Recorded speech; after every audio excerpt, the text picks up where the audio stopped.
Mike McCool here in the Royal Examiner studio, and with me today is Connie Marshner. Connie is running for one of the 2 seats available on the Front Royal Town Council. We have 4 candidates running for 2 seats. But they're only 1-year terms. They're only 1-year term because it's kind of that special election holdover, and so they're going to have to do this all over again in a year. So it's great. I don't know if people really know you. You're on the Planning Commission. Have been since 2017. I'm now the vice chairman. Right. So why don't you tell us a little bit about Connie Marshner before we get into asking you why do you want to do this? How's that? I love that question. Thank you, Mike.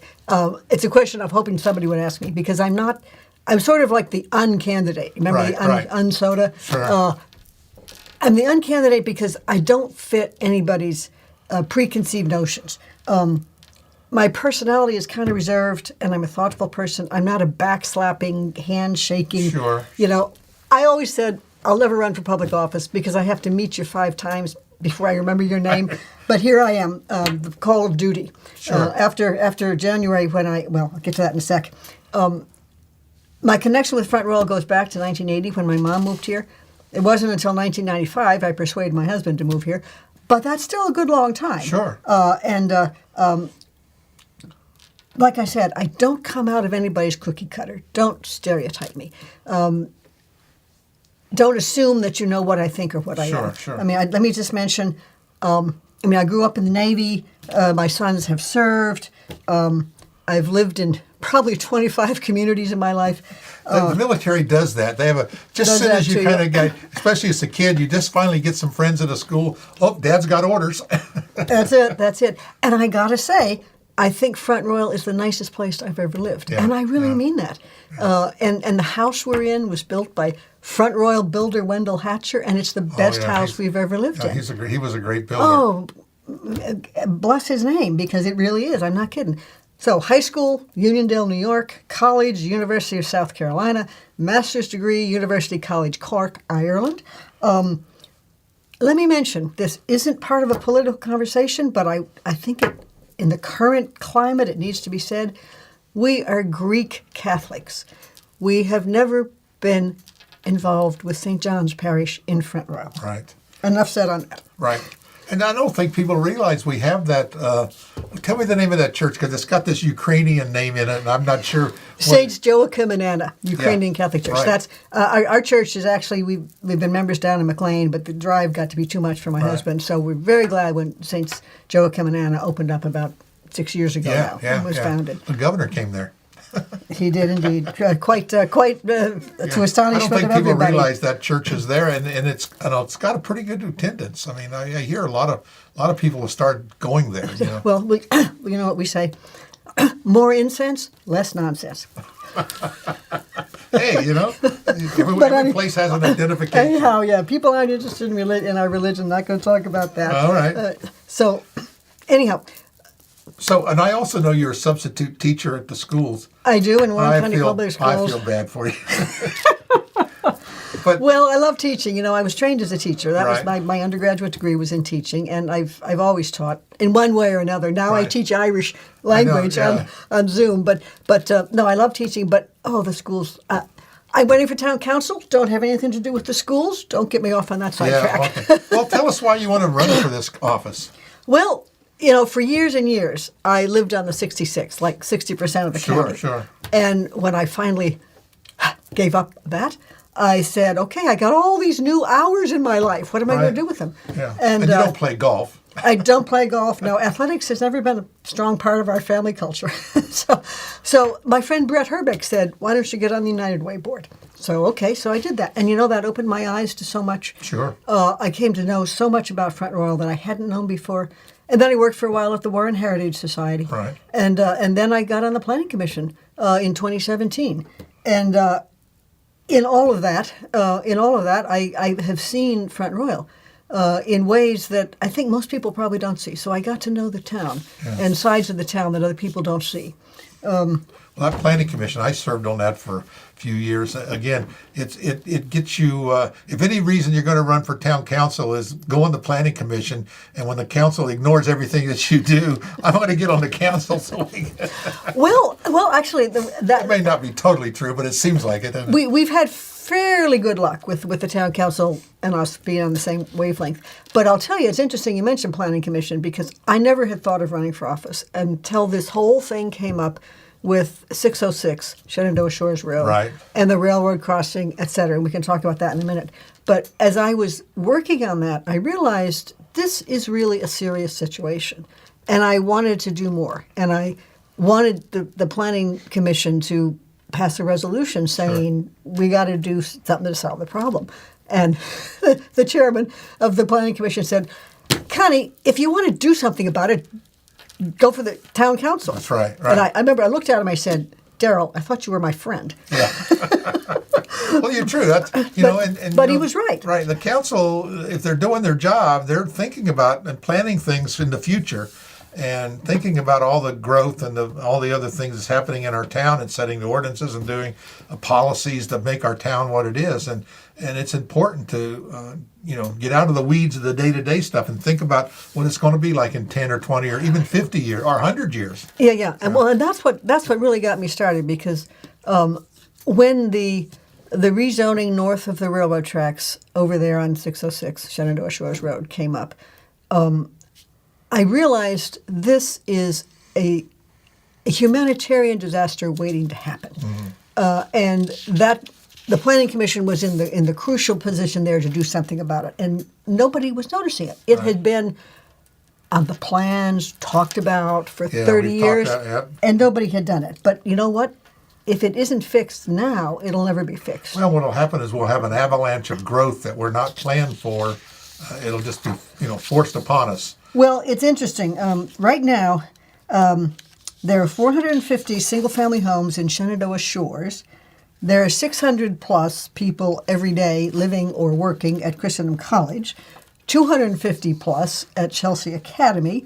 Then there's the Technology Park, which probably employs 200 people. There are 53 dwellings along Shenandoah Shores Road itself, which are in the town, right? And another 427 in the county. And not only that, Mike, there are 730 vacant lots in Shenandoah Shores.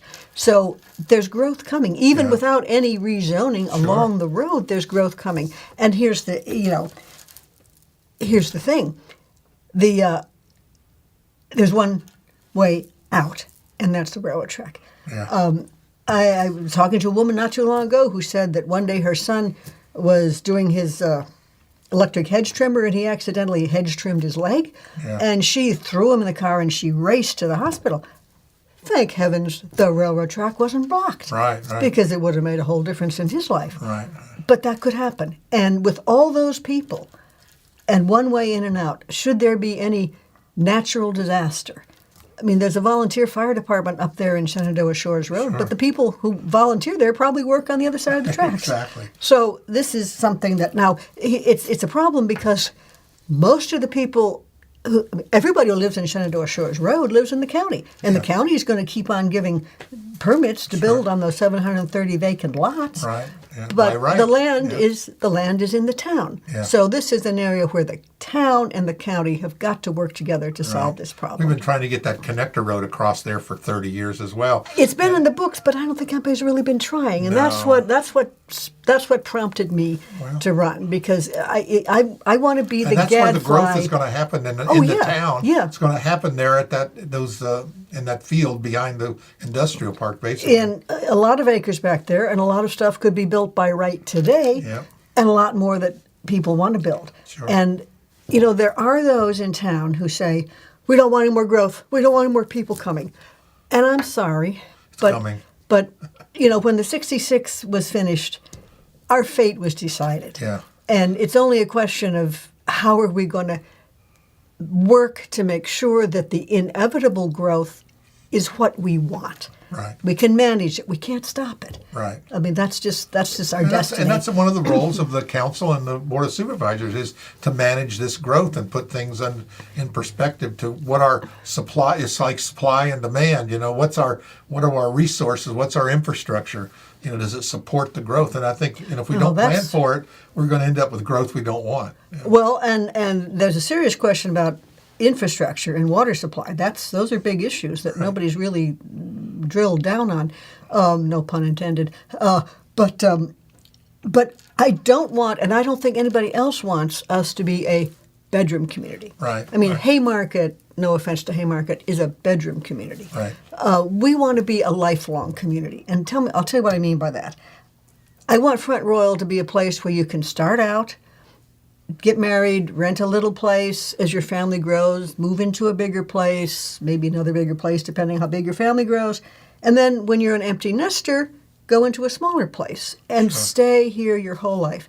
I think that's what people want, because the big theme that emerged when we were doing all the work, and it was a lot of work on the comprehensive plan, everybody said, we want to have our small town charm. Right. And what do That's they... like the big, what's that mean? Well, I know it when I see it. Well, I thought about that a lot, and I think what it means is we want an unstressed atmosphere. We want to be safe, okay?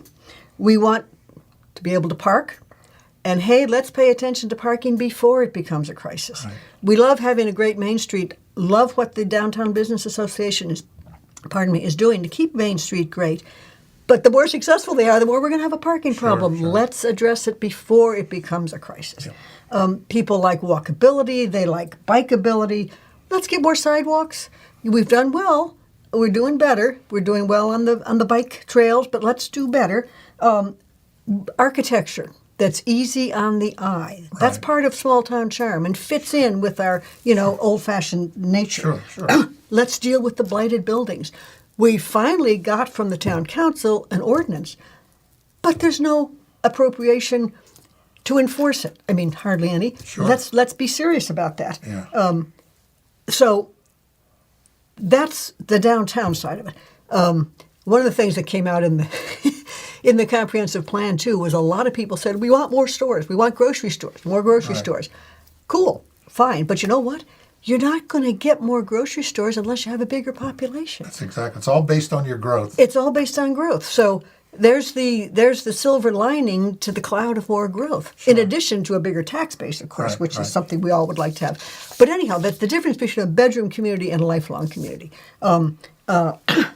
So let's be real and recognize that we're never going to have big employer in Front Royal. Right. Avtex is gone. Goodbye. Good riddance.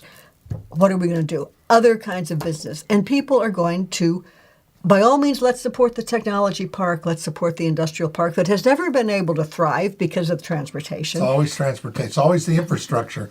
It's the road. If you can't get a truck in there, they're not going to build there. That's pretty much how it is. If your truck can't make it around the corner, it ain't going to happen. It's not going to happen, no matter how much you want it. So let's help with that. Another thing is the transportation of workers to their jobs. We've got this cute little trolley, a nice little tourist attraction. The RMA kids love it on weekends. Sure. But does it really help the people who live in town who need to get to work? And don't forget that 40% of our town is ALICEs. Let me tell you what I mean. Acronym, ALICE. Asset Limited, Income Constrained, Employed. These are folks who probably, maybe don't have their own car, but they do have a job. But getting there is a hassle. And they shouldn't have to spend X dollars a day on a taxi to get to work. Right, yeah. So we don't really know if the trolley is helping them or not. Let's find out. We've never really collected data about the trolley. Let's do that. Let's see how we can make the trolley work for the people who work in this town or outside the town, but live in the town. So that's something, that's another thing.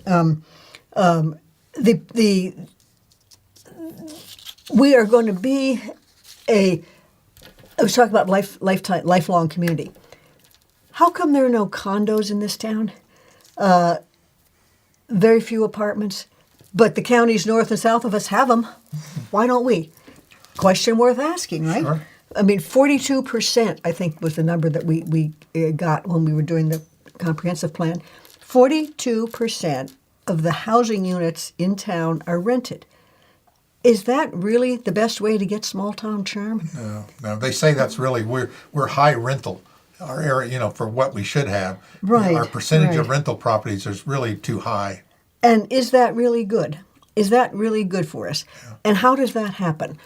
I think that taking another look at the zoning requirements could help that. I mean, think about sections of our town where there are some big, beautiful mid-century homes, probably luxury homes when they were built, and they're big.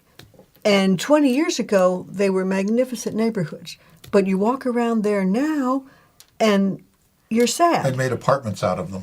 Well, no, they haven't. They've just gone into decline. Yeah. Maybe one little old lady rattles around inside that big house all by herself, and when the people who took care of her yard for years retire, she moves out and becomes a rental property, and it deteriorates. And I think that there are things that we could look at, accessory dwelling units, co-housing arrangements, Right. that are used elsewhere in the country to make those big old houses serve the needs of the people. And make it possible to age in place. Right. And we need to look at that. Well, when I was on the planning commission, we did come up with a PUD, a high density zoning. And that's been quite a few years, and no one has taken advantage of the zoning to do that high density yet. So it's just Well, isn't it? I mean, that's actually very interesting because at the work session tomorrow of the Planning Commission, we're looking at a proposal to do one of those, but to change it from being 50 acres to being a lot smaller. right. And that's something very interesting. That's one of the really exciting things. People are beginning to think along creative lines outside the box, and that's what we you need look to at do. our lot sizes are. For doing these small houses, the lot sizes are too large because you can't make any money building them because your land costs. So we got to be able to put instead of one house per lot, maybe we need to put 4. And do people? Do we need 20?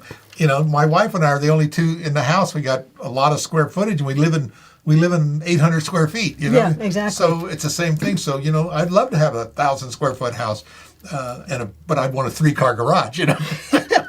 Well, No, seriously, there's none of those kind of properties around. Well, and it's possible that some of the existing properties can be turned into those. Sure. And we need to look at that. And yes, lovely big lots are great, and the post-Second World War generation wanted that space because Sure. they were only a generation off the farm. Yeah. But that's not true anymore. And Now we don't want to cut grass, so we don't. who really wants to spend all their free time in the yard? People are happy with smaller yards. Sure, yeah. And why not allow that? Yeah, maybe we can have one section and try it, You give it a chance, try it. Don't Well, work out. it's time to start thinking outside the box. And The people that want that will move there. The ones that don't won't. I mean, that's choice. I think that's what it's all about. free market has its benefits. That's right. It does. And we are in the process. The planning and zoning is just now beginning to take another look at the whole zoning code. And that's, if I'm still on the planning commission, I'll dig into that. Otherwise, I'll dig into it as a town council member. But that's going to be huge because, as you were saying, that's planning for 50 years down the road. That's what we need. And I want to be part of that process. So that's why I'm running. I think that I can contribute to that. Well, it looks like you're on the last sheet there. She's been perusing her notes, I can tell. You're real good at that. Well, I'm not good at promoting myself. I got to write it down. Yeah. So what else you have? Well, the last thing, we've talked about the East-West Connector. We've talked about aging, helping the elderly to age in place. We've talked about the housing properties. Peroration at the end, I think the rhetoricians call it. Sure. Do I have all the answers? No. Do I even have all the questions? Probably not. But because my background is research and coalition building, I know I don't know everything. Sure. But I can figure out who does know, and I can go to them, and I can figure out what the answers are, and then work to build coalitions to put them all together. Yeah. And that's what I want to do. That's what I'll do on the town council. Sure. I think they call that thinking. Thinking, building coalitions, Sure. solving problems, making things happen. Yeah. I don't have the network of friendships and relationships that most politicians have. I guess growing up in the Sure, Navy, sure. you know, didn't form those. Yeah, but you know kind how of- to get it done, right? Well, that's the difference. I think that I'm more of a project than a relationship person, Yeah. which makes me a different kind of candidate. Yeah. And it makes me not fit into the good old girl, good old boy network Sure. where people have known each other since grade school. Sure, sure. But it does give me a perspective and an ability to think outside the box and to see the bigger picture.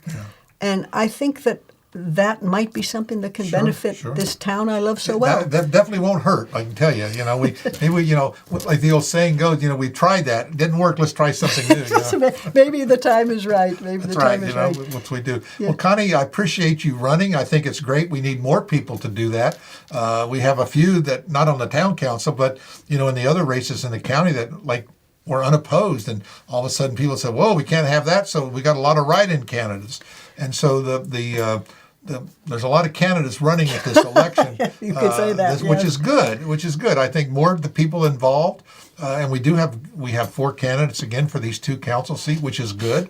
I think it makes everyone work a little harder and really test their their ideas and make sure that there's that they believe what they say they are. So I think it's great. But Oh, don't let me forget. www. oh, that's right. Connie does have a website, ConnieMarshner.com. That's really easy to remember. ConnieMarshner.com. Easy Check to it out. find. She'll have a lot of more information on there about Connie. Do you have any events coming up that people are going to be out?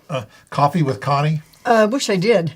Haven't thought of that. She's been substituting at the school. They're so short-handed, and she's been really busy this last couple of weeks doing that. But it's getting close to this. She'll be out. Check out her Facebook page. We'll put all that information. Right, below the I've got a Connie Marshner -Front Royal, my politician's Facebook page. Okay, so we'll put those links so people can check out what you got going on. Thank you. And get out there and beat the street, And That's what it's all and about. Early yeah. voting's going on. Don't forget, you can vote early. The election is November 7th. If you haven't registered to vote, you can still do that up till about the 14th, I believe, of October. I think it might be the 16th. 16th. Yeah, but well, check it out. We but still got a few coming up days soon. left, so Yeah, do that. yeah. So be sure you vote. Again, Connie, thanks so much. And Thank you, Mike. Maybe we'll see Great you in a couple talking to you. weeks. Yes. Fill us in on how it's going, okay? Thank you kindly, sir. Yeah, thank you, Connie. Thank you.